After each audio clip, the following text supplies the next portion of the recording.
हाय दोस्तों, आप सभी कैसे हो? आशा करती हूँ आप सभी अच्छे और मज़े में होंगे। तो आप सभी की बेसब्री को ख़त्म करते हुए मैं आगे बढ़ती हूँ कहानी के चौथे भाग में। तो जानते हैं कहानी में आगे क्या होने वाला है।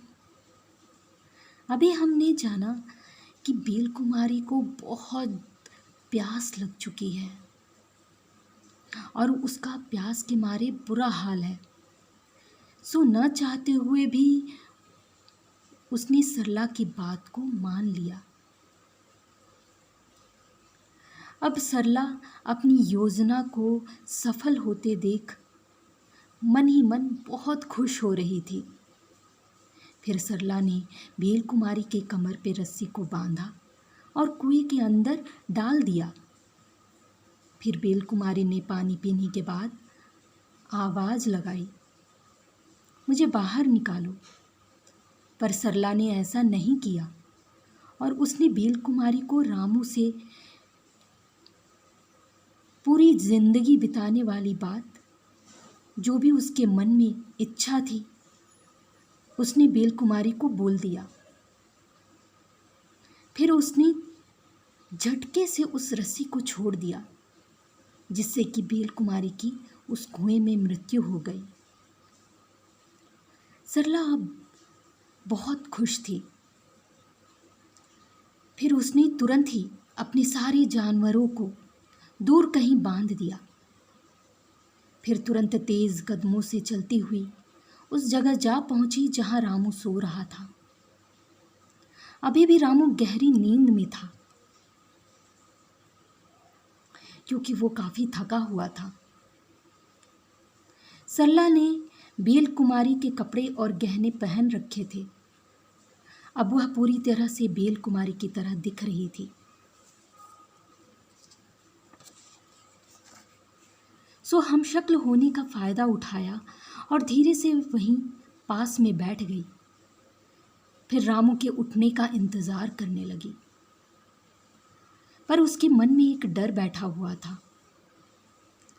अगर रामू ने उसे पहचान लिया तो फिर क्या होगा, इसलिए वो सोच सोच कर परेशान हो रही थी।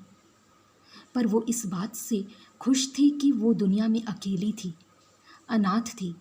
उससे जानने पहचानने वाला कोई नहीं था जिससे कि उसकी की गई गलतियों के बारे में बताए, और उसका राज राज ही बना रहेगा। इस बात से वो निश्चिंत थी। थोड़ी देर बाद रामू की आंख खुली तो उसने सरला को देखा, पर वह सरला को पहचान नहीं पाया और वो उसे बेल कुमारी ही समझ रहा था, जिससे सरला के डर को राहत मिली और उसने चैन की सांस ली।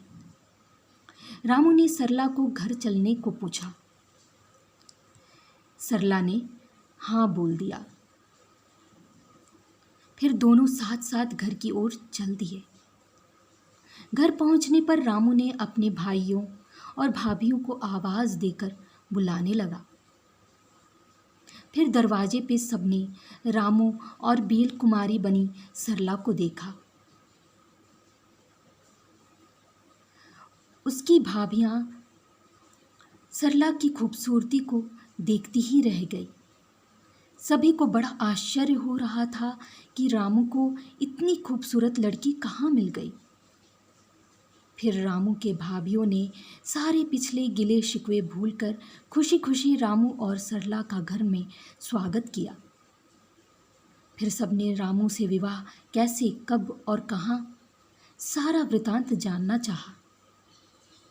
तब रामू ने घर से निकलने के बाद की यात्रा बताई, जो साधु महात्मा के आशीर्वाद से फलीभूत हुआ था। सभी सारी बातों को जानकर रामू की बहुत तारीफ करने लगे और सबने मन ही मन उन दयालु साधु महात्मा का धन्यवाद किया। आगे कहानी और भी है जो इसे और भी रोचक बनाएगी।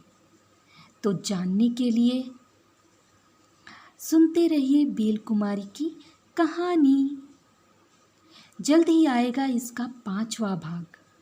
अगर आपको कहानी अच्छी लग रही हो तो प्लीज़ मेरे चैनल को लाइक, शेयर और सब्सक्राइब करना ना भूलें। Thank you.